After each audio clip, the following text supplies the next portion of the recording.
საღამოშვიდობის ძვირფასო ტელემაყურებლებო და რადიომსმენელებო, დღეს ორშაბათია, 8:30 და ტრადიციულად პირდაპირ ეთერშია გადაცემა კრიტიკული აზრი. და დღეს ამ გადაცემის წამყვანი ვიქნები მარტო მე, ჩემი თანაწამყვანი გოჩა ჯოჯუა. დღეს არ იქნება ჩვენთან ერთად, მაგრამ ვიქნები მე გიორგი ლომია თქვენთან ერთად 2 საათის განმავლობაში. მეორე ნაწილში ჩაგვრთვება საფრანგეთიდან ჩვენი კოლეგა და მეგობარი გიორგი ფოფხაძე. თქვენ როგორც ყოველთვის შეგიძლიათ დარეკოთ პირდაპირ ეთერში, ჩვენი ტელეფონის ნომერი არის 557 885588 და გამოთქვათ თქვენი აზრები არსებულ მდგომარეობასთან დაკავშირებით, ან ჩაერთოთ კონკრეტულად იმ თემაში, რომელსაც მე შემოგთავაზებთ, ან შემოგთავაზოთ თქვენთვის უფრო მეტად აქტუალური თემა. თქვენ გაქვთ სრული თავისუფლება, მოქმედების სრული თავისუფლება. მე მინდა დავიწყო გადაცემა, ესე ვთქვათ, ნაციონალური და ეთნიკურ ნიადაგზე შუღლის გაღვივებით. ანუ რასაც მე ახლა ინტერნეტში ვუყურებ, რასაც კითხულობ, სხვადასხვა ბლოგერს ვუსმენ, სპეციალურად ბუნებრივია, თორე ისე არანაირი სურვილი არ მექნებოდა მათთვის მომესმინა, მაგრამ მასალას რო ვაგროვებდი, ძალიან ბევრ ბლოგერს მოусმინე. ძირითადად, უფრო მეტად რუსულ ენოვან ბლოგერებზე მაქვს საუბარი და ასევე ბუნებრივია ქართველებიც ძალიან აქტიურობენ. ეს ეხება იმ კახეთში მომხდარ ამბავს, ეს ეხება კიდევ სხვადასხვა ამბებს, რომელიც ხან რესტორანში მოუხდება ვიღაცას, ხან სასტუმროში და ასე შემდეგ, მაგრამ იმ ყველაფრის შედეგად ვიღებთ ერის შეურაცხყოფას, კონკრეტული პიროვნებების შეურაცხყოფას, ზოგადად ქვეყნის შეურაცხყოფას და ასე შემდეგ და ასე შემდეგ. ერთი მხრიდანაც და მეორე მხრიდანაც. მე მაგალითად საერთოდ არ მიმაჩნია, რომ ამის დაშვებაც კი უნდა იყოს შესაძლებელი. არა, უნდა მუშაობდეს სპეციალური ორგანო, რომელიც უნდა აჯარიმებდეს, უნდა ადეპორტებდეს ქვეყნიდან ასეთ ბლოგერებს და ასე შემდეგ და ასე შემდეგ. რატომ? მე საერთოდ ჩემთვის გაუგებარია, მე ჩავედი უცხო ქვეყანაში, თუნდაც ჩავედი ვთქვათ რუსეთში და რუსებზე, ან რუსეთზე დავიწყო ცუდად საუბარი და გამოვკვეთო რაღაცა პრობლემა და იმ პრობლემას მივაწვე თავიდან ბოლომდე ყველა მინუსებით და ასე შემდეგ და ნეგატიურ კონტექსტში. მიუღებელია იმ დროს შენ რო ჩადიხარ სტუმრად რომელიმე ქვეყანაში, მოგწონს არ მოგწონს, ეს იმას არ ნიშნავს, რომ შენ ამას უნდა აპიარებდე, პროპაგანდას უნდა ეწეოდე ამისას ნეგატიურ ჭრილში და ყველას აცნობო თუ როგორი ცუდია იმ ქვეყანაში და ასე შემდეგ. ეს იქნება რუსეთი, ეს იქნება საქართველო, ეს იქნება ნებისმიერი სხვა ქვეყანა, ამას არ აქვს მნიშვნელობა. ეს არის ზუსტად შუღლის გაღვივება ნაციონალური პრინციპით. და ვის უნდა აწყობდეს ეს? ახლა ის რაც მოხდა მაგალითად კახეთში. ამაზე უკვე გამოდიან და ღიად ამბობენ, რომ ეს სპეციალურად გააკეთეს, რომ ეს იყო პროვოკაცია და ასე შემდეგ და მე მაგალითად ჩემთვის გაუგებარია, როგორ შეიძლებოდა ეს ყოფილიყო პროვოკაცია. რანაირად დავალება მიიღეს ამ გოგოებმა, რომ მოდი ჩვენ ახლა რაღაცა გავაკეთოთ ისეთი, რომ ვიღაცა ამოვიდეს ნომერში და გვცემოს? ეს ხო აბსურდია. ვინც ამ თეორიის მომხრეა, რომ ეს იყო პროვოკაცია, პროვოცირება ან ერთის ან მეორეს მხრიდან. ხო უნდა გესმოდეთ, რომ ეს ყველაფერი მოხდა სპონტანურად. ეს ქორწილი ვერ დაიგეგმებოდა მან სპეციალურად იმისათვის, რომ ვინმე გამოეწვია საჩხუბრად, ხო? აბსურდია. ის რომ იქ კონკრეტულად ეს სამი გოგო არ შევიდოდა იმ ნომერში, იმ მიზნით, რომ ქვევით ქორწილი იქნება და მოდი ამათ პროვოკაციას გაუკეთებთ და ესეც აბსურდია, ხო? ამიტომ ის რომ ეს იყო პროვოკაცია, ეს იყო სპეციალურად გაკეთებული, რა ვიცი, მე ვფიქრობ, რომ ამაზე საუბარი უფრო მეტად ძაბავს ურთიერთობას ორ ერს შორის. ისედაც დაძაბულია ეს ურთიერთობა და ამ ურთიერთობის დაძაბვა არ არის საჭირო. უფრო მეტად ესკალაცია ამ ეგრეთ წოდებული კონფლიქტის, რომელიც კიდევ ერთხელ ვიმეორებ, ყველანაირი გათვლით ვერ მოხდებოდა სპეციალურად და მოხდა სპონტანურად, ანუ ამის პროვოცირება და ესკალაცია ნამდვილად სიკეთეს არ მოუტანს ჩვენს ქვეყანას. ზარი ეთერ შემოუშვით. გამარჯობთ. მოგესალმებით. მოხდა კახეთში ეს საშიში ტენდენცია. მით უმეტეს საშიშია ის მეორე მესამე ჩაატარეს. მიტინგი სადაც შეულაყოფეს პრეზიდენტმა. საერთოდ უსეკმუნად მე კარგად ვაკვირდები პრეზიდენტმა უკრაინაში მოხდა რამდენი. აი ზუსტად ასე დაიწყო უკრაინაში. თუ გასვათ გამოდიოდნენ გარკვეული ნაწილი მიტინგების და აეროპორტში ხელისუფლებაში კატეგორიის ადამიანები არ უწევს გულის კატეგორიაში. ანუ ნეოფაშისტი გაფეთ. დაპირდნენ დონის კაჩეტკოტმა მასკელიაკ ნაგელაკო პოლარუსეთს დაკიდოდნენ ზოს კიდენ ხატენ ზოში ჯერნეტიკი. აი ასე იქნებოდა იქ ომი. ომი ხლა კი არ დაიწყო, მაშინ დაიწყო. 2014 წლიდან. ფაშისტული მშველობელი შირავნები და შემდეგ. აი ესეთი კატეგორიის ხალხი და ესენი ხა ფაშისტებს შევატარებ, იმიტომ რომ ისინი უფრო ქართულ შევატარებ, მაგრამ ფაშისტი თქმები არ. აი ეს ყვირილი რაც მოგვიდა. გარდა იმისა, რომ უჩეჩი უფრო მეტად აგრესიული ხმას მოხდა, ხო? ესენი იციან ამათ, პლედი პლუსის არის ძალიან პოტანი არის მავნებლები. მაგრამ იმუნალისმა რა ქნა თუ ყველაფერს უყურებ და ორი დამეთანხმება და მე სიგივეს ვფიქრობ რომ ამას წინააღმდეგ რაღაც ზომები უნდა მივიღო. აი რა ზომებს ხულით. მე არის სიმართლე. აი დღეს რაღაც ორგანიზაცია გაჩნდა რომელიც დაიცავ ყველანაირ ზავს ევროპელებს ქართულ ადრესულ კულტურას დაიცავს ასპაში მეტად ხო? ის ორგანიზაცია თუ გადმიერდება რაღაცა მოხდა დიდი ძალა ჩამოყალიბდა თორე. მე ვერ ხედავ და ვერ დავინახე ამ კლუბის მაზიზე რომ ამაც რაღაც სერიოზული ძალა შეეწინა. სერიოზული კი არა, არც არა სერიოზული. მე მახსოვს 9 აპრილის მემორიათან 20 ადამიანი იყო ეს ნაცები შეკრებილები და აქეთ ეს სიტუაცია არ გამოდგა, ანუ სიტუაცია არ გამოდგა რომ თქვენი კი არა ხარ ხელისუფლება გასწოდა. თქვენი კი არა როგორც ესე ისე ყველასი ადამიანი მოეშორებინა ფიზიკურად და პოლიციის შეკორ გაკეთეს ეს ხალხი აქედან. აქ საპირისპირო ძალა ხო უნდა იყოს, რომელიც უფრო საღათ მოაზროვნე და იქით დაცხდება და როგორ ხდება. ხელისუფლება გადაგებდა ხელს აწყობს ეს ყველაფერი, ასე მასების ყოფნა ბათუძლიერი და ხელისუფლებას აწყობს. იმიტომ გამბალანსებელი ძალა და ხوارჩვანი აღარ შეიძლება ადამიანის ძალაურების ესენა აიშვება, მესამედა არ ჩდება. აქ დაჩანს და პერსპექტივა არ არის ისე გამოჩნდეს. ასე პრაქტიკაში ხმურობით მოუყურებთ ამას. ის აქ ხეთში მოხდა გიორგი ვერ ხეაკი, კაცი შეუვარდა, ქალს ხელიკრა და ცხიფის და გამოვიდა აქ ქართელია და კაცია და რაფერი არ არის. ასე სულელია და უნახნა რა. ახლა თუ იმას მე ჯერა რომ იქიდან შადი განუასხეს, იმადია შადი ფაქტია ტვიშია და ახლა აფიდებელია რა მოა. ესეთი თუ განუასხეს და მე ხონა გვაჩვენო და ყველაფერს იღებდნენ, ყველაფერს ჩანდა. არაფერს გავში არ დამინახე ხო? და გინდა თქვა რაღაცა ესეთ დამურიფული გადმოეცხად, მაგრამ შედიხარ ხეს კრავდა მე სხიპიში უყავდა ხო რა იქა. შეიძლება რაღაც მოუსკია ხო? კი ბატონო. რა შეიძლება დაიქვა რუსი კაცი ყოფილიყო და ქართველი ქალი ყოფილიყო. აბა დაიგე სიტუაცია როგორი. კი ბატონო. ეს პროვოკაცია კი ნუ ისტორია რაღაც უკია თემუძახეთ და სადაც უშინაარსობია. მამებელი არაფერს მაგნისი ნუ ეს თარეოლე ბალა. არა, ჩვენ არ განვიხილავთ ახლა იმას, რაც მოხდა კახეთში. მე ეს მოვიყვანე მაგალითად, რომ იმის შემდეგ მოხდა ძალიან ბევრი პროვოკაციული განცხადებები, როგორც ერთი მხრიდან, ასევე მეორე მხრიდან.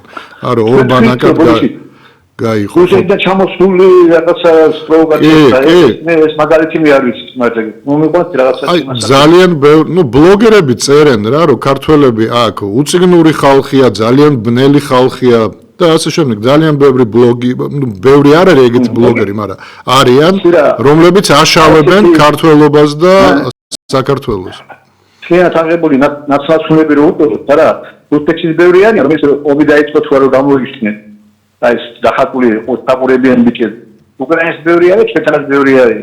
ასე რომ საღად მოაზროე რუსი ეხლა საქართველოს ჩამოვიდეს ჯერ საერთოდ საქმენი რუსებს შეძე ცუდი საერთოდ და მე კიდე არ ამდაძებულობდეს კიდე ჩვენ რაღაცა თქვით ეს პროვოკაცია ეს იდეოლოგია და ხო და ამაზე ვსაუბრობ ზუსტად რომ როდესაც უკვე ორბანაკად არის დაყოფილი საზოგადოება არის ჩამოსული არის უმცირესობა ერთი პროვოკაცია უმცირესობა ნაციონალურები თორე იგივე მიტინგებში შეხედა რამდენი ადამიანი გამოვიდეს პუტინის ვაგინებდნენ და რუსეთს ვაგინებდნენ რამდენი ადამიანი გამოვიდეს და 1000-იან მეტია რომელიც პირიქით დაყოლებს ეცინააღმდეგება ხო ეს არის ახლა დამეთაქვით ეგრეა არა ეს ასია მე სხვა რამეზე მაქვს საუბარი კაცო ეხლა ქვეყანაში რომ საღად მოაზროვნებ თქვა უფრო მეტი ცხოვრობს ვიდრე რავი რაღაც არ მინდა დავარქვა ეხლა ბნელი და მარგინ არ მინდა დავარქვა უბრალოდ შეცდომაში შეყვანილი ხალხი მოდი ესე დავარქვათ რა ხო და საღად მოაზროვნე ადამიანი რომ უფრო მეტი ცხოვრობს ეს გასაგებია და მადლობა ღმერთს ხო და მოდიშ რა ეს კი არის კეთილი მაგრამ ან საღად მოაზროვნე ხალხმა რა უნათნა და ასე ისე ნუ და პროვოკაციის ზღვარებია რომ ველოდოთ ოდის მათ რაღაც პერიოდს დააკეთებ ის შეიძლება დააკეთო კიდეც მე მედი არა მაგრამ მაინც გონია რა შმათის დიდი არა შეიძლება პროვოკაცია მოახდინო რაღაც და რუსეთს გამოიწეს რუსეთიდან აგრესია და ჩვენ რა უნდა გავაკეთოთ ხო და ამას გიხსნით მეგობარო ამას გიხსნით ზუსტად რომ საღად მოაზროვნე ხალხი რადგან მეტია პროვოკაციას არ აყვებიან, მაგრამ ეს იმას არ ნიშნავს, რომ ასეთი პროვოკატორი თავისუფლად უნდა დადიოდეს ქუჩაში და აკეთებდეს თავის ბლოგებს. უნდა არსებობდეს კონკრეტული, უნდა არსებობდეს შემოღებული რაღაც კონკრეტული სანქციები უნდა არსებობდეს. ჯარიმა იქნება ეს. ხელისუფლებას აწყობს ეს ყველაფერი, კაცო, ნახევრად დაძაბულობა და გამოყენება ნაცლების ეს გასაგებია. ეს რამე სიტყვა დავასრულებ ჟამიგზელა. უკრაინაში რომ მოხდა ეს თებერვალში გადაწერილი 2015 წელს იქ დიდი ხალხი 20-30,000 იყო მაქსიმუმ. რამდენი მილიონი ქვეყანა ის კიევი ხო? დანარჩენები დადიოდა ჩვეულებრივად სამსახურის ფეხები ეკიდათ რა ხდებოდა იქ. და იმ ამან მიიყვანა ომამდე. რომ გამოსულიყო ეს 100 და 200,000 ადამიანი ეთქვა ბანდერეს მინდორების რომ დავაი დაახვით აქედან თქვენი არ არის უკრაინა თქვენ თავად აკავ. დაიშლებოდა რაფერი არ იქნებოდა. იანუკოვიჩს შეიძლება გული მისცემდა ეს ყურძელი კაცი რო გაიქცა. შეიძლება არაფერი არ მოხდა. დიდი ალბათობით არაფერი მოხდება დარწმუნებული ვარ. და ესე დადიოდა ფეხებზე ეკიდა კაცი დარეთ იმადა დაართონ და დახოთონ სპეცნაზი მასზე ბეთეხებენ კი აი თუ კიდია ფეხებზე ახლა ხო არიან უკრაინაში ის უკრაინაში ის რაც მოხდა ცოტა სხვა რამის გამო იანუკოვიჩი არ იყო მზად თუნდაც იმ 30,000 კაციანი დემონსტრაციისთვის მას არ ყავდა მხარდამჭერთა ჯარი მოდი ასე ვთქვათ რომელსაც არა მხარდამჭერთა ჯარი არ ყავდა იანუკოვიჩი შეეშინდა ეს არის არა ვერკუცი არ აღიჩა რა ქონდა თავი დაეცა ზუსტად იმის შეეშინდა რომ მას არ ყავს იმდენი მხარდამჭერი რომელიც გამოვა და დაუპირისპირდება იმ ხალხს რომელიც დგას გარეთ ანუ მან რო დაუპირისპიროს 5,000 კაცი და დამარცხდეს ეს გაცილებით უარესია ვიდრე ვთქვათ რომ უბრალოდ თქვას რომ მე არ მინდა სისხლი დაიღვაროს და წავიდე დოლმაში ჩავიდე და იქ დასვი მაგას უფრო შეეშინა დასავლეთის ზეტოლისა დასავლეთიდან მოდიოდა პირდაპირ დირექტივები რომ ძალა არ გამოიყენო და მუხარები და შემდეგ დასავლეთმა უკვე მოახდინა ზეწოლა და იანუკოვიჩი უკვე ემზადებოდა რუსეთში გასაქცევად. ამიტომ იმის შიში რომ კიდე რაღაც ზეწოლა იქნება, იყო აბსურდული. ანუ მას ამ ზეწოლის შიში აღარ ქონდა. არა, ამაზე შედეგად გაიქცა რუსეთში გასულ რაღაცას. მაგი გაიქცა იმ მაგას გიხსნით ზუსტად რომ მას რომ ქონოდა იმის საშუალება რომ დაეცვა თავისი პოზიცია ის დაიცავდა მას არ ქონდა ამის საშუალება ვერ არ ელოდებოდა რომ ასეთი დაპირისპირება და ასე უცბად მოხდებოდა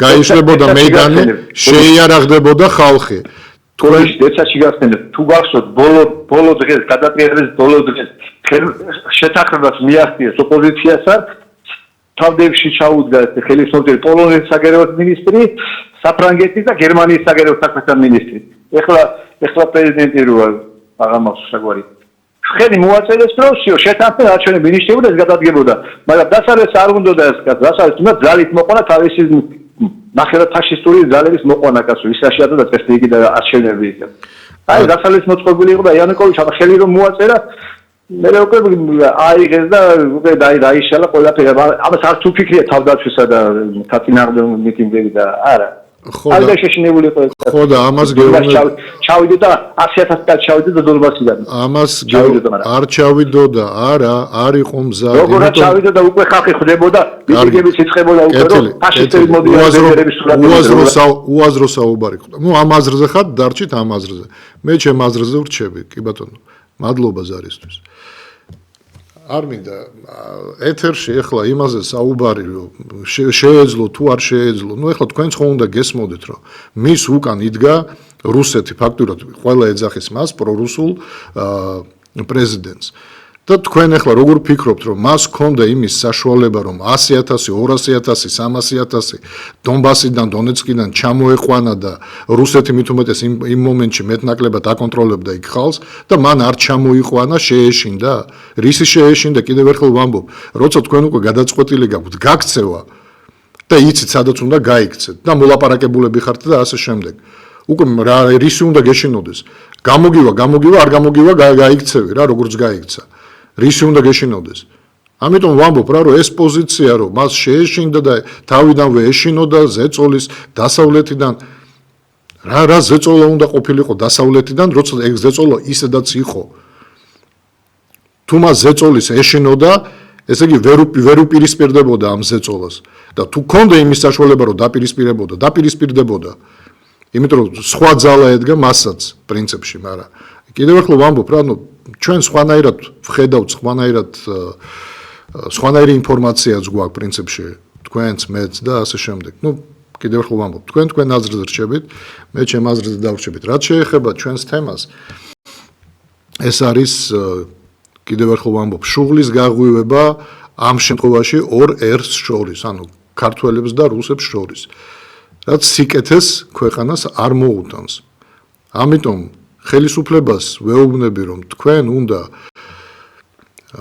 გამოკვეთოთ კონკრეტულად ის წერტილები სადაც ხდება და ის პიროვნებები პერსონები რომლებიც ახდენენ რაღაც თავიანთ მსმენელზე თუ მაყურებელზე ნეგატიურ გავლენას სადაც აპიარებენ ცუდ ფერებში საქართველოს იგივე რო ხდებოდეს რუსეთში ქართველი ჩადიოდეს და ცუდ ფერებში აპიარებდეს რუსეთს ისიც უნდა ან გამოაძეონ რუსეთიდან და აჯარიმონ და ასე შემდეგ აქაც იგივე უნდა ხდებოდეს რომ არ მოხდეს კიდევ ერთხელ ვამბობ შუღლის გაღვივება რუსებს და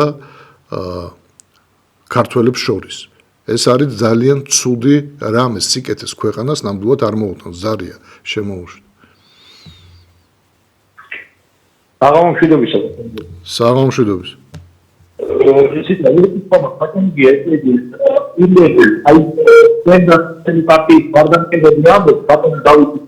ძალიან ცუდად მესმის იგივე ახლა რო იყო უბანდური მუხამბეთი ხო თურქნეთის პრეზიდენტი კალიას პრეზიდენტი ხაზები არ აღწევს აი რატო არა კაიდება გაგვიმართო იმიტომ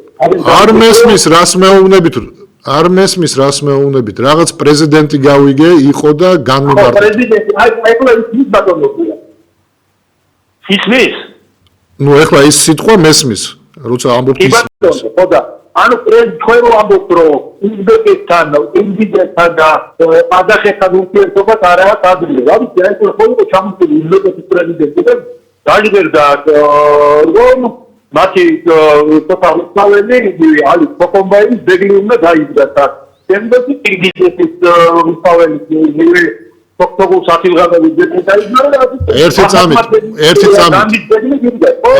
ერთი წამით მეგობარო აი არ მესმის მაგრამ რაღაცა გავიგე და მოდი მე გაგიმეორებ და უბრალოდ მითხარი ხო ან არა კარგი ანუ ამბობ რომ რატომ არ აქვს აზრი ყირგიზეთთან, თურქმენეთთან, ყაზახეთთან ურთიერთობას? ევროპელებზე ნაკლები არის. არა, ერთი წამით ვინ ამბობს რომ აზრი არ აქვს? კი ბატონო, ამბობს აი მაგალითად თქვენი კაროთი და ბატონი თარხან მოურავი. არა, არ ამბობს ბატონი. კარგი, არ ამბობს ბატონი დავით თარხან მოურავი, რომ აზრი არ აქვს. სხვა კონტექსტში ამბობს, სხვა კონტექსტში. როცა კი ბატონო, და მეორე კითხვა შეიძლება და დავდივარ. ხო, აიგე, როგორ მიგაცია ეს მე მგონი რომ ეს ადრესულია მოხდება, იმიტომ რომ ამერიკა კეთილდა თუ ვერ მოუძებს ომს პარტიას ამერიკას და რაც ესეთ არის მოსალოდნელი და ბევრი ჯარისკაცი გაუწევ მოფინების დაფიված უთებ გაუწევდა ამფიქნებს შეიძლება თუ არა რომ პერსინორები ანუ ბირთული დარტყმები განახორციელოს ისედე ზოგადად ეს ბევრია ამერიკა პირველი არის შეიძლება ვახსოვს ამოთ მოდით ფინანსები პრეზიდენტი და მას ეგრევე მიბაძავს ეს ფაქტზე ნაკლების პრინციპი და ევროპაში დააგდო. ხო რა თქმა უნდა პირველი ვერც მე ვერ გავიგე და ვერც მაყურებელმა გაიგო რას ამბობ მეორე კითხვაში. ამერიკა წააგებს ომს ვისთან? არა, არ წააგებს. უბრალოდ მოთმინებიდან გამოვა და ატომურ იარაღს გამოიყენებს. ირანს დაარტყავს პერსინგების. ანუ ამერიკა დაარტყავს ირანს ატომურ იარაღს. დიახ, პერსინგებს. და მას ეგრევე მიბაძავს ინსტიტუტი რა თქმა უნდა რამდენიმე წელი რუსეთი და უკრაინას და პოლონეთს მიწასთან გაასწორებს. ეს არ არის მე მგონი გამორიცხული. აი მაგის შესაძლებლობა რა გველოდება. ანუ თუ ამერიკა დაარტყავს ირანს ატომურ იარაღს, რუსეთი მიწასთან გაასწორებს უკრაინას და პოლონეთს? ხალხი გაეცნება და გააკეთებს. მეგობარო, ან ხო მითხარი მე არ მესმის მეთქი, შენ რასაც მეუბნები არ მესმის, ამიტომ მე რასაც ვიგებ, ვცდილობ გაგიმეორო და დამეთანხმო ან არ დამეთანხმო. დიახ ბატონო. ანუ ამერიკა დაარტყავს ირანს ატომურ იარაღს და რუსეთი უკრაინას და პოლონეთს გაასწორებს მიწასთან. დიახ ბატონო. ეგ მითხარი? ეგეთი ამბებია მოსალოდნელი ჩემი აზრი. კარგი, მაშინ კი არა, კითხვას სვა, უბრალოდ კითხვას სანამ გახვალ. კითხვას სვა. ამერიკა რო ირანს ატომურ იარაღს დაარტყავს, ჯერ არ ამგონია, მაგრამ თქვათ რა, თეორიულად დაარტყავს. კი, თეორიულად. რა კავშირშია ეს რუსეთთან, უკრაინასთან და პოლონეთთან? აი ამას ვერ ხვდები. ეს დაკავშირება ნაკლების პრინციპით. რა თქმა უნდა, ის ინსტიტუტი იმან თუ გამოიყენა, ნომერ მეორე ბერდავა მე ვარ და გამოვიყენე. ანუ თქვენ ფიქრობთ, რომ რუსეთს დღესაც უნდა რომ გამოიყენოს ატომური იარაღი უკრაინის წინააღმდეგ და მით უმეტეს ნატოს ერთ-ერთი წევრი ქვეყნის წინააღმდეგ, პოლონეთის წინააღმდეგ, უბრალოდ არ იყენებს, იმიტომ რომ ელოდება სანამ შეერთებული შტატები გამოიყენებენ. პირველი დაუწება ხელი ამერიკას. რა თქმა უნდა, გასათამართლებელი კონდეს. კარგით. კი ბატონო. კი ბატონო, კარგად ბრძანდებოდეთ. ორივე კითხვაზე. ანუ მეორე კითხვიდან დავიწყოთ. ვერაფერს ვერ გიპასუხებთ, იმიტომ რომ მე არ მიმაჩნია საერთოდ რომ რუსეთს დღეს უნდა დაარტყას უკრაინას ატომური იარაღი და არ იყენებს ატომური იარაღს მხოლოდ იმიტომ რომ ელოდება სანამ ამერიკა გამოიყენებს ირანის წინააღმდეგ. მე ასე არ ამგონია და შემიძლია ისიც ვთქვა, რომ რატომღაც დარწმუნებული ვარ, რომ ნამდვილად ასე არ არის. ბევრი სხვადასხვა ფაქტორის გამო. ბირთვული იარაღის გამოყენება არის როგორ აგიხსნათ? არ არის უბრალო მოქმედება. მას მოყვება ძალიან ბევრი რის ფაქტორი, რომელსაც პრინციპში ეს გვერდს ვერაული, ანუ პასუხისმგებლობაში იქნება მიცემული როგორც პირველი პირი, ასევე ყველა ის მოქმედი პირები, რომლებიც ამაში იღებენ მონაწილეობას. ეს ერთი, მეორედ, იმისათვის შეიქმნა სპეციალური ორგანიზაცია, რომელიც აკონტროლებს ატომურ და ბირთვულ იარაღს, რომ ასეთი რამ არ ყოფილიყო. და ის რომ ერთი ქვეყანა ელოდება მეორეს, სანამ ის გამოიყენებს მესამე ქვეყნის წინააღმდეგ ატომურ იარაღს, რომ მანაც გამოიყენოს თავის ფრონტზე ბირთვული იარაღი, ამ ეტაპზე მე ნამდვილად ასეთ ვითარებას ვერ ვხედავ და ვერ დაგეთანხმებით, შესაბამისად პასუხსაც ვერ გაგცემთ იმ კითხვაზე, რომელიც თქვენ დასვით. მეორე კითხვას გულისხმობ. რაც შეეხება პირველ კითხვას, ბატონ დავით თარხან მოურავს არ უთქვამს იმ კონტექსტში, რომ რა აზრი აქვს, თქვა ყაზახებთან, უпроსორად აზრი არ აქვს ყაზახებთან, თურქმენებთან და ყირგიზეთთან ურთიერთობა იმიტომ რომ ვითომ ისინი არაფერს არ წარმოადგენენ და არავინ არ არიან. ამ კონტექსტში არ იყო ნათქვამი, ამიტომ როცა თქვენ კითხვა სვავთ, რომ რით არიან ნაკლებები, თქვათ, ევროპელებზე და რაღაც, ჯერთი მე ბევრი რამე შემიძლია ვთქვა, სად არის მინუსი, სად არის პლუსი, დემოკრატიული განვითარების კუთხით და ასე შემდეგ, მაგრამ ამასაც თავი დავანებოთ. მე უბრალოდ გეუბნებით, რომ ამ კონტექსტში, რომ ისინი არაფერს არ წარმოადგენენ და ასე შემდეგ, ეს არ იყო ნათქვამი. ნათქვამი იყო შემდეგი რამ, რომ ურთიერთობას, როცა შენ წყვეთ ევროპასთან, შეერთებულ შტატებთან და იწყებ ურთიერთობას, თქვათ, ყირგიზეთთან, თურქმენეთთან, თქვათ, ყაზახეთთან, ეს არაფერს არ მოგიტანს, ანუ იმის სანაცვლოდ, რასაც შენ კარგავ ურთიერთობების გაფუჭებით ევროპელებთან და ამერიკელებთან. ამ კონტექსტში იყო ნათქვამი. და მე მგონი აქ სადაოც არაფერი არ არის, იმიტომ რომ რასაც ჩვენ ვიღებდით, რა დონატებსაც ვიღებდით და რა დახმარებასაც ვიღებდით ჩვენ ევროპიდან, ამერიკიდან, ასე დახმარებას ვერ მივიღებთ. არის ბუნებრივია პოზიტიური წერტილებიც ამ ურთიერთობებში, რაღაცეებში ბუნებრივია, მაგრამ ეს იმდენად დიდი რაოდენობა არ არის ფინანსური, რომ ჩვენ ყველა ის ხრელი დავფაროთ და ჩავკეტოთ, რომელიც გაჩნდა ურთიერთობის გაფუჭებით ევროპელებთან და ამერიკელებთან. ანუ ეს ამ კონტექსტში იყო ნათქვამი მხოლოდ. ზარია ეთერში. გისმენთ? გაითიშა. ამიტომ კარგად მოусმინოთ და ნაჩქარევი დასკვნები არ გავაკეთოთ, გავაანალიზოთ ყველაფერი და მე მგონი ყველასთვის გასაგები იქნება თუ ვინ რას ამბობს. რაც შეეხება ახსენა მაყურებელმა, რომელმაც დარეკა, რომ რაღაც ჯგუფი შეიქმნა, რომელიც შეებრძოლება იმ ხალხს, ვინც შეურაცხყოფას მიაყენებს. მე არ ვიცი ვინ როგორ უყურებს.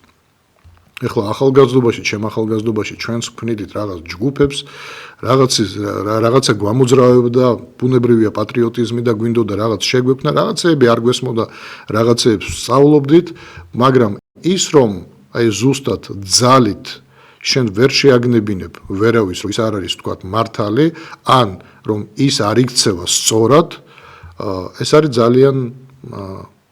ძალიან რთულია, ხო, ან მის გაგება, რომ შენ ვერ შეაგნებინებ ვერავის ძალით, რომ პირიქით შენ რო ადამიანის სცემო იმის გამო, რომ ის არ არის მართალი, მას უბრალოდ გაჩნდება შენი შიში, მაგრამ სადღაც გულის სიღრმეში ის უფრო დარწმუნდება იმაში, რომ ის მართალია, წინააღმდეგ შემთხვევაში ის შენში ამხელა აგრესიას ვერ გამოიწვევდა.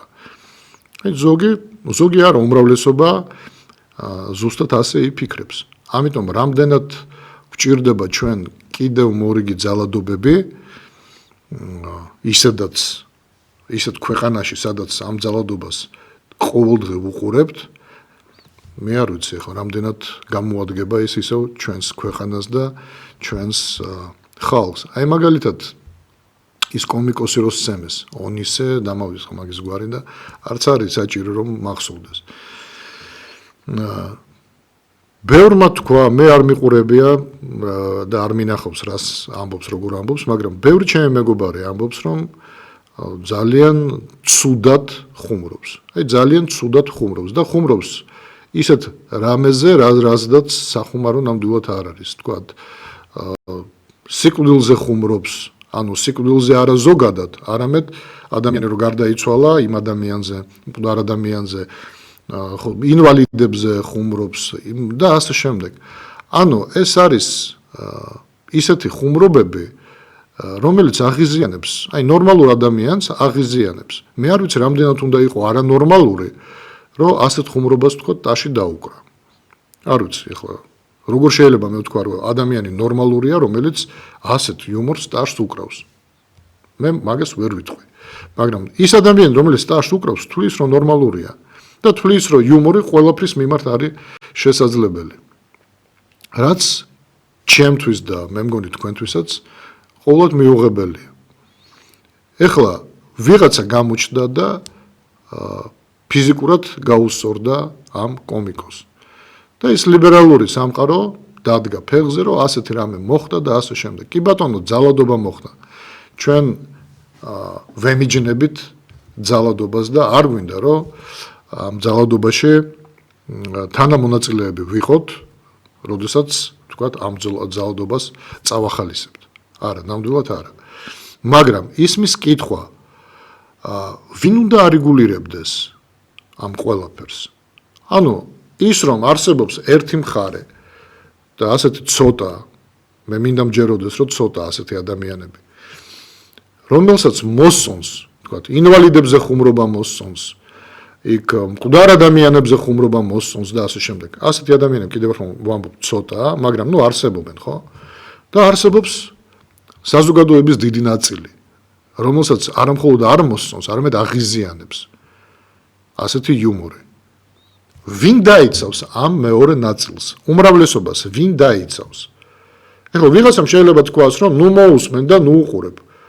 გასაგებია, რომ სპეციალურად არავინ არ უყურებს და არ უსმენს, მაგრამ სადღაც შეიძლება ამოვარდეს ინტერნეტში, სადღაც შეიძლება მოხვდე შენ, არ ვიცი ეხლა რანაირად შეიძლება აღმოჩნდე ხალხში, სადაც გამოვა სტენდაპერი და ასეთ თემაზე იხუმრებს, თქვათ. აი, ვინ დაიცავს ასეთ ადამიანებს? უმრავლესობას, ნორმალურად მოაზროვნე უმრავლესობას, ვინ დაიცავს ასეთი შავი იუმორისგან? ეს შავი იუმორიც კი აღარ არის. ეს უკვე გადაჭარბებული დაბალი დონის იუმორი. ვინ დაიცავს? ბუნებრივია, რომ ხელისუფლება უნდა იცავდეს. ხელისუფლება. როდესაც ჩვენ საუბრობთ სიტყვის თავისუფლებაზე და ასე შემდეგ, აი ხომ მიიღო ხელისუფლებამ გადაწყვეტილება, რომ შეექმნა დეპარტამენტი, სადაც გინების შეურაცხყოფის გამო და ასე შემდეგ ადამიანებს დააჯარიმებენ, მე ალბათ დაიჭერენ, არ ვიცი და ასე შემდეგ. ანალოგიურად ჩართეთ თქვენც ამ სიაში ის ხალხი, რომელიც თავისი ქმედებით, თავისი სიტყვით აღიზიანებს უმრავლესობას, რეალურად აღიზიანებს და ეს არ არის პოლიტიკური გაღიზიანება. ეს არის გაღიზიანება, რომელიც პოლიტიკასაც ცდება ის როგორც აღიზიანებს ოპოზიციას, ისე აღიზიანებს პოზიციასაც. ჩართეთ იმ სიაში ასეთი ხალხიც და აიგრძალოს ასეთი იუმორი, იმიტომ რომ იქაც არის ადამიანების შეურაცხყოფა. როცა ინვალიდებზე ხუმრობენ, ეგ არ არის შეურაცხყოფა? შეურაცხყოფა. ამიტომ ვამბობ, რომ ამ ყველაფერს უნდა არეგულირებდეს სახელმწიფო. რომ მივიდა ვიღაცამ და სცემა ნოდარ დუმბაძის სახელით, მე დარწმუნებული ვარ, რომ ნოდარ დუმბაძე საერთოდ არაფრის შუაში არ იყო. მანდ იყო რაღაც უფრო მეტად პირადული. მაგრამ ისია თუ ასეა, ამას არ აქვს მნიშვნელობა. მნიშვნელობა აქვს იმას, რომ არ უნდა ელოდებოდეს ხელისუფლება, სანამ ვიღაცა მივა ვიღაცასთან და სცემს. მანამდე უნდა არსებობდეს კანონი, მანამდე უნდა არსებობდეს რაღაც ბერკეტი, რითაც იმოქმედებს სახელისუფლებო სპეციალური ორგანო, რომელიც იმ ადამიანს დააჯარიმებს ერთხელ და მეორე თუ გააგრძელებს, ალბათ დააკავებს ჯერ 48 საათით. მერე იძულებით სამუშაოებზე გაუშვებს და რა ვიცი, სხვანაირად ჩვენ მივიღებთ მუდმივად ძალადობას ქვეყანაში. ზარია ეთერში. ალო. დიახ, გისმენთ. გამარჯობათ. მოგესალმებით. თქვენი გადაცემა არის ყველაზე აზრიანი და ყველაზე რთული გადაცემა.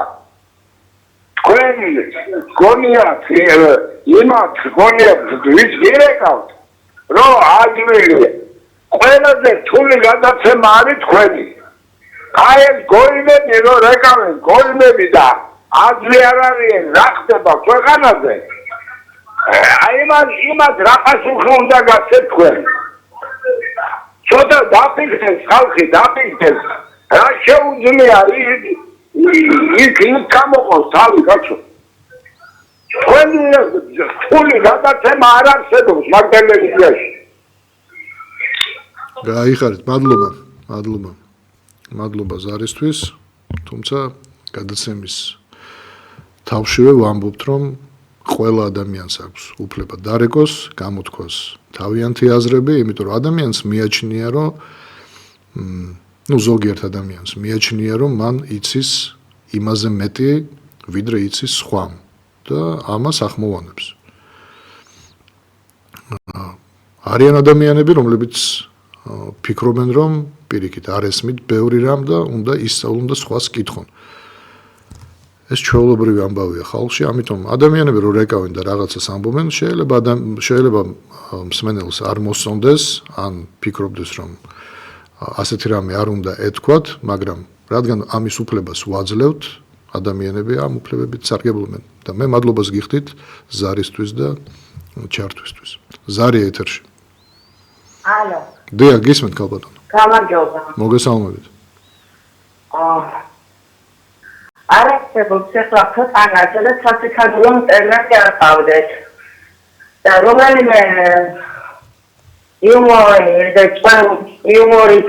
გამოვიდეს ვინმე და შეურაცხყოფა მიეყენოს იმის ქვეყნის სასიკადულო მტერავს ეგრე არ გამოვა რა და ქართველები თუ არ გაუხსნეს ჩვენ სასიკადულო მტერებს და როგორ შეიძლება რაღაცა ტიტული ხაზები ხომ უნდა არსებობდეს.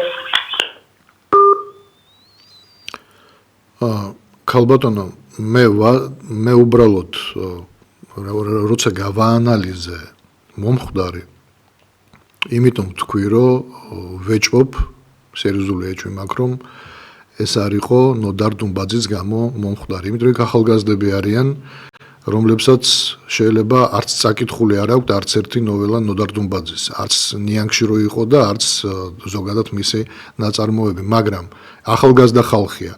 მე ვფიქრობ, რომ იქ პირადული, მან ანუ თვითონ ის კომიკოსი ეხება სულ სხვა ვიღაცას, მაგრამ ამის გამო ვერ სცემენ, ვინაიდან ეს უკვე შეკვეთილი იქნებოდა, ამიტომ გამოიყენეს ნოდარ დუმბაძის სახელი, თორე ბუნებრივია არ უნდა მისცე არავის საშუალება, რომ შეურაცხყოფა მიაყენონ ჩვენ გამოჩენილ მწერლებს და ასე შემდეგ, ეგ გასაგებია. კონკრეტულად ამ ფაქტზე მე კიდევ ერთხელ ვამბობ, ჩემ სუბიექტურ აზრს ვახმოვანებ, რომ ეს არ იყო ნოდარ დუმბაძის გამო ნაცემი კაცი. ეს იყო ნაცემი სულ სხვა რამის გამო, რაც ეთყობა თქვა, უბრალოდ ის ვერ გამოჩნდებოდა, ვინც ამით იყო უკმაყოფილო. და ვერც გაახმოვანებდა, რომ ამის გამო იცემა ის ადამიანი, ამიტომ გამოიყენეს ნოდარ დუმბაძის სახელი. ზარი ეთერში. გამარჯობა, ბატონო. გისმენთ? მოგესალმებით. ის გამოვიდი, კონკრეტულად რა გნელია გამოვიდი. რა მაინტერესებს ის ბატონო? რა პიროვნება გამოვიდა და ხალხს ლანდღა. არ შეიძლება. ყველა თავისი აზრია. ერთი წიგნით არ ეკრება, მაგ ბატონს საკითხული. ამას გირჩევ ძალიან კარგი გადაცემები და ყველას მივმართე კვადრიტად გადაცემა ილიას. მაშინ თუ უნდა გამოგეცოთ, მაგრამ როგორც კი გოინები აყრება. ამის მომხრევარ მე. რომელ ბატონს გულისხმობთ უკაცრევად ვერ გავიგე თავიდან. გაითიშა. ხანდახან სტუდიაში, მე მგონი მარტო სტუდიაში არა, ისედაც ცუდად ისმის ხმა, რომ მაყურებელსაც კარგად არ ესმის, რას ამბობს ადამიანი, რომელიც რეკავს. ეს ხარვეზი არ არის ჩვენი, ანუ ტექნიკური ხარვეზი ობიექტივის გამო არ ხდება ნამდვილად, ეს ზოგადად სატელეფონო ხაზის ხარვეზია. კეთილი, ვერ გავიგე ბატონო ჩემო, კარგად რა თქვით, ამიტომ ცოტა გამიჭირდება, ზარი ეთერში იქნება ის ბატონი რეკავს. გისმენთ? გამარჯობა, გიორგი. მოგესალმებით. აი, რუსი კაცოები რო ჩამოვიდა. რუსეთიდან. რა კაცოებს ამაზე არაფერს არ ამბობ, ბატონო გიორგი. ვინ რო ჩამოვიდა? ეს ყველაზე ეს არის პროვოკატორია, ეს აღროვი, ეს ქათამი ეგა. კიდევ ერთხელ გვარი გაიმეორე, ძალიან გთხოვ.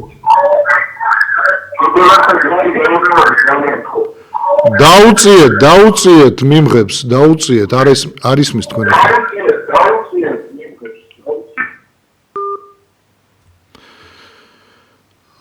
გვარი ვერ გავიგე, რომელიც დაასახლა, შეიძლება თქვენ გაიგეთ ძვირფასო მაყურებლებო, მაგრამ ბატონმა ბრძანა, რომ ვიღაცა ჩამოვიდა და ლანძღავს ქართველებს, ამაზე რატო არაფერს არ ამბობს. ბატონო ჩემო, თქვენ თავიდან ეთყობა არ უყურეთ ამ გადაცემას, ზუსტად ამაზე ვსაუბრობ ჩვენ. მე არ მინდა გამოვკვეთო რომელიმე. მე ვამბობ, რომ ასეთი არის რაოდენობით, თქლა უზარმაზარი რაოდენობა არ არის, ძალიან ბევრნი არ არიან, მაგრამ მეტნაკლებად ბევრნი არიან ინტერნეტს თუ გადავხედავთ და ამ ხალხზე ვსაუბრობ ზუსტად. და რადგანაც ახლა ვიღაცა ჩამოვიდა, ყველაზე ერთნაირად ვსაუბრობ. ზარია ეთერში. მოგესალმებით. მსმენელსა და მაყურებელს უბრალოდ შეკითხვა მაქვს ასეთი.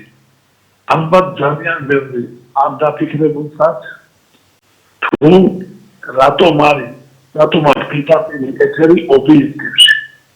ამ პატრიოტ ალიანს ნოველ 8-ს, რომელშიც გაერთიანებულია ბევრი პარტია, უამრავი პარტია და უამრავი მოქალაქე.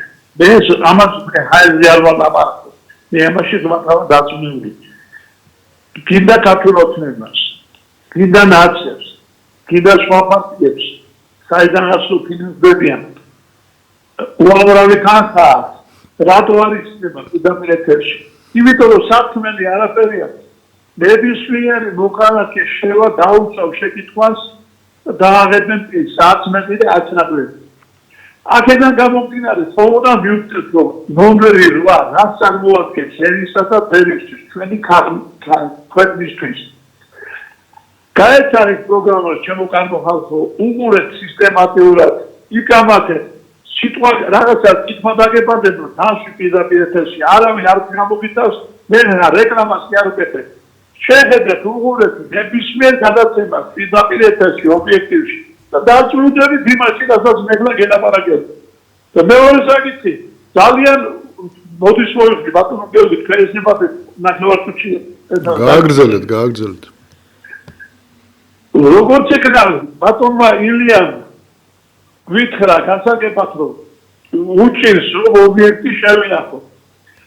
ადრეს ვთქვი, ეს არის ისეთი ნაბეჭდარი, საიდანაც არ უნდა აიგოს სიკეთისა და ქვეყნის წინსვლისა, ერისა და ბერის გამძლიანებისა. ამიტომ ვცდილობს ეს ხალხი ყველანაირად შეძლებს და გვარად, როგორც შეიძლება სწორი ინფორმაცია მოგაწოდოს.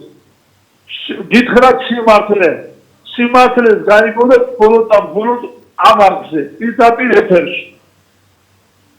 რა ვიცი, გამგები გაიგებს, გაუგებრად არ ვილაპარაკია და თუ ქვა არ აქვს, ლუდის მაგივად, თუ გულის მაგივად, ლუდი არ გიდიან კერჩი, შენი ქვეყანა თუ გიყვარს, შენ ვერაფერ ვერ უნდა დაგაკავოს, სადაც სიმართლე იქნება, იქ უნდა იგდე, იქ უნდა დამდგე.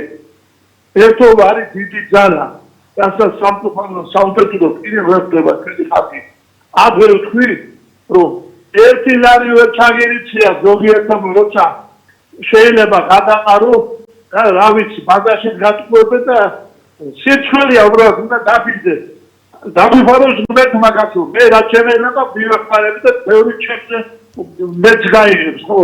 რო არ დაიხურეს მაგრამ წარმოიდგინეთ, აბა ეს თუ დაიხურა. დაძნეს და всё, ჩავიდან ზედა ჩასმენდა ყველანაირი იმედი და მიღერებში ვიც ახარ. უყურნალეთ ეთილო ხალხო, ჩემს ახლოში ვიც არის 3-4 კაცი მოიყვანეს კუაზე. მე შეძლებს დაყარათ, როგორც შევძელი, აუხსენი. ხანის მოუყვანე მაგალითი, ხანის მოუყვანე და ეს კაცი უკვე მიხვდა, რომელიც უნდა იაროს, რაგდას უნდა დაარგეს. მოდით. მადლობა ზარისთვის, მადლობა მხარდაჭერისთვის.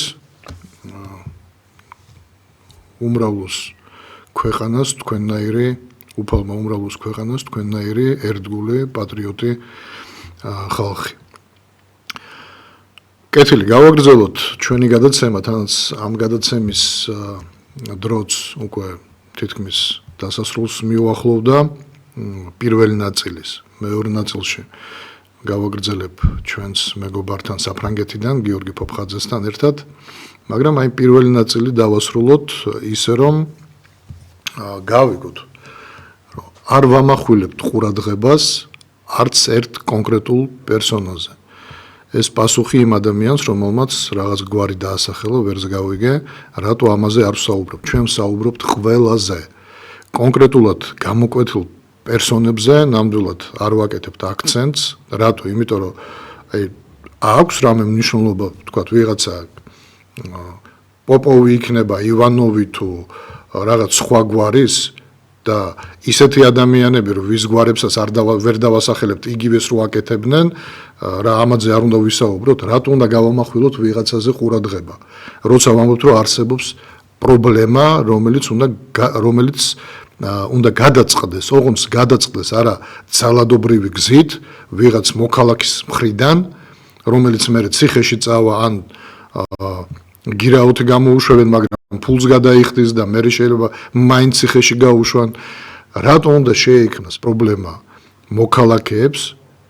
მე შემიძლია ვთქვა, რომ ჩვეულებრივ ნორმალურ მოქალაქეებს, ვისაც არ მოსწონს, როცა ერს ლანძღავენ, როცა ქვეყანას ულანძღავენ და ის მერე ვეღარ ითმენს, ვინაიდან ეს გალანძღვის ნაკადი არ ჩერდება და ვეღარ ითმენს და მიდის და ვიღაცას უსწორდება ძალის მიერ, ფიზიკურად უსწორდება. მე თვითონაც როგორც ვთქვი, სასამართლოს სკამზე უნდა აღმოჩნდეს, ისიც უკმაყოფილო, იმიტომ რომ ფიზიკურად გაუსწორდნენ და ამ დროს ხელისუფლება სად არის? ეს არის ხელისუფლების გასაკეთებელი. ამიტომ ვამბობ, რომ აი ეს დეპარტამენტი, რომელიც შეიქმნა, რომელიც აკონტროლებს ლანძღვა, გინებას, შეურაცხყოფას, ან გამოყავით ცალკე ჯგუფი, ან თქვენ თვითონ შეითავსეთ და უყურეთ სხვადასხვა გადაცემებს, სადაც თუნდაც იუმორისტები ძალიან ცუდად ხუმრობენ ინვალიდებზე, ანუ კიდევ ერთხელ ვამბობ, აქ არ არის უბრალო შავ იუმორზე საუბარი, აქ უკვე არის ძალიან ჩამორჩენილ, ძალიან დაბალი დონის იუმორზე საუბარი. აი ამ ყველაფერს უყურეთ და ერთხელ რომ დააჯარიმებ და აუხსნე, რომ რის გამო აჯარიმებ. მეორედ 48 საათი შეიძლება ჩაკეტო. მესამედ რაღაც იძულებით სამუშაოებზე გაუშვებ და ერთი კვირა იქ იმუშავებს. და ალბათ მიხვდება, რომ არ შეიძლება, იმიტომ რომ ადამიანებს არ სიამოვნებს, როცა მათზე ასე უხეშად ვიღაცა ხუმრობს. და კიდევ ერთხელ ვამბობ, ამას ხუმრობა არ ქვია. დავარქვათ ყველაფერს თავისი სახელი. ამას ქვია შეურაცხყოფა. და ვერ იტყვი, იცი რა, მე ვიხუმრე. მასე მე შეიძლება ვიღაცა შეურაცხყოფა მივაყენო და ვთქვა, რომ მე ვიხუმრე. მაგრამ ეს იმას აღნიშნავს, რომ მან თავისი შეურაცხყოფილი შინაარსი დაკარგა. არა. აქედან გამომდინარე ერთი მეორესგან გავარჩიოთ. და ის რომ შენ იუმორისტი ხარ, თქვათ, არა გაქვს უფლება მიაყენო შეურაცხყოფა ადამიანებს და თქვა, რომ რა მოხდა ეს იუმორის ფარგლებში, არა. იუმორის ფორმატში შეურაცხყოფა არ უნდა ხდებოდეს. და ბუნებრივია, არ უნდა ველოდებოდეთ, სანამ ვიღაცა გაუსწორდება ფიზიკურად ადამიანს, მანამდე ხელისუფლება უნდა ჩაერთოს და როგორც ვთქვი, რაღაც სანქციები უნდა შემოიღოს. ჯარიმა, დაკავება და ასე შემდეგ. კეთილი, პირველი ნაწილი დამთავრდა, ძვირფასო ტელემაყურებლებო და რადიომსმენელებო, დაახლოებით შევისვენებთ 10 წუთით და შემოგიერთდებით გიორგი პაპხაძესთან ერთად. დროებით.